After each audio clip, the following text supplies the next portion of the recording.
Bonjour à tous, c'est Simon de Blam et aujourd'hui on va ouvrir le premier carton de Dunaya. On a enfin reçu les tout premiers exemplaires. Allez, on en prend un, on va ouvrir ensemble le premier carton. Alors, hop, une belle boîte carrée, on enlève le cello. Hop. Le visuel est top, l'impression est nickel, les couleurs pètent, c'est vraiment trop bien. Allez, on ouvre. Alors qu'est-ce qu'on a dans cette boîte? Alors on a des dés, on a 9 petits dés, des neutres et un dé de chaque couleur, hop, comme ça, nickel. Un petit sachet avec plein de sacs petits plastiques, des petits marqueurs de construction en bois, c'est tout bon, il y en a 3 de chaque couleur, c'est nickel. Alors, une première règle en anglais, c'est nickel, c'est écrit assez gros, il y a plein de visuels de partout, c'est parfait. Une deuxième règle en français, hop, le plateau commun, hop. C'est nickel, tout parfait. Et là maintenant on a toutes les punchboards, plein de punchboards. Alors, qu'est-ce qu'on a? On a d'abord des premiers bâtiments. Hop, ici ils sont en construction, ils sont encore en forme holographique. Et hop, de l'autre côté, ils sont construits. Voilà, de toutes les couleurs. On a les petites puces de mémoire qui sont ici. Chaque joueur en a 6. Numéroté 1, 2, 3, 4, 5, 6.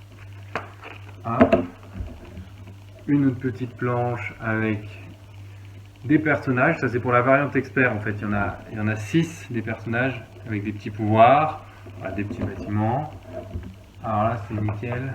On a des artefacts. Les artefacts c'est un des objectifs du jeu. Le but c'est de réussir à les reconstruire. En fait ils sont en 3 petites pièces différentes comme ça. Et on cherche à les emboîter pour avoir un artefact de Dunaya complet.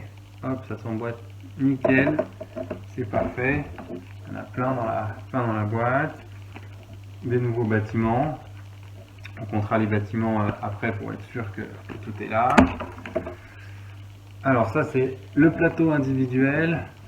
Hop, là on a les petites encoches pour mettre les petites puces de mémoire qu'on a vues tout à l'heure. Là, et on a des petits espaces là pour mettre, quand c'est en cours de construction, pour mettre nos petits marqueurs en bois. On voit bien tout, on a notre petite hutte en bois, puis les premiers pouvoirs. Une première planche pleine de bâtiments. Et le cœur du jeu, on a enfin tous nos Dunaya là. Chaque joueur a 6 Dunaya. Une nouvelle planche centrale. Hop là, chaque joueur a un plateau, donc on a un plateau par joueur. Ça, c'est le plateau central.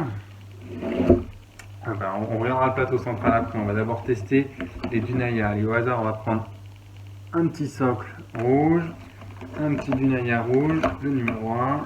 Hop, comment ça s'en met? Hop, ça s'enfonce. Hop, et voilà, chaque joueur il a son petit Dunaya. Et donc 6 Dunaya par joueur et on les pose sur notre plateau comme ça. C'est parfait, les 6 Dunaya par joueur, tout est là. Hop, alors le plateau central qui est ici avec toutes les petites découpes particulières qui se dépunchent hyper bien, c'est nickel. Là on met les artefacts que je vous ai montré au début. Là on va mettre les petites prophéties qu'on n'a pas encore vues. Là on va mettre tous les bâtiments, puis en dessous là c'est l'espace pour mettre les dés qu'on lance. Puis ici, hop, c'est les emplacements pour les petits pouvoirs des anciens qui changent à chaque partie. Donc comme ça, on remplit ces petits espaces-là. On fera l'essai après. Un nouveau plateau. Donc il y a bien 4 plateaux, c'est tout bon. Un pour chaque joueur, c'est parfait. Et une nouvelle planche avec plein de fleurs de métal. La monnaie du jeu, là, hop, on en a plein. Ici, c'est les petits pouvoirs des anciens. On va tout de suite en prendre un au hasard. Hop. On prend le plateau central et est-ce que ça rentre bien dedans? Ça rentre nickel dedans, voilà, c'est parfait, ça va facile à changer, à chaque partie ce sera différent. Là, on a les petites prophéties hein, qu'on met en haut, c'est les objectifs qu'on a à chaque partie qui changent. Donc hop, on en tire un de chaque couleur à chaque partie, un orange, un violet et un vert. Hop. Là, on a les derniers personnages, ils sont vraiment hyper beaux. Les personnages de Sébastien Quévot, ils sont vraiment trop beaux. Là, on a la marchande. Là, on a le sorcier. Le sage qui est ici. La guerrière. Hop, chaque personnage il a un pouvoir. Donc c'est vraiment top. Là, on a les derniers bâtiments. Donc on a tout ce qu'il faut. Voilà, on a tous les bâtiments, les Dunaya, les artefacts, hop, plein de sachets pour tout ranger. Ben écoutez, je crois que tout est nickel. Hein. Moi j'ai hâte de finir de dépuncher tout ça et puis de faire une première partie enfin avec le jeu final. Alors restez connectés et à bientôt.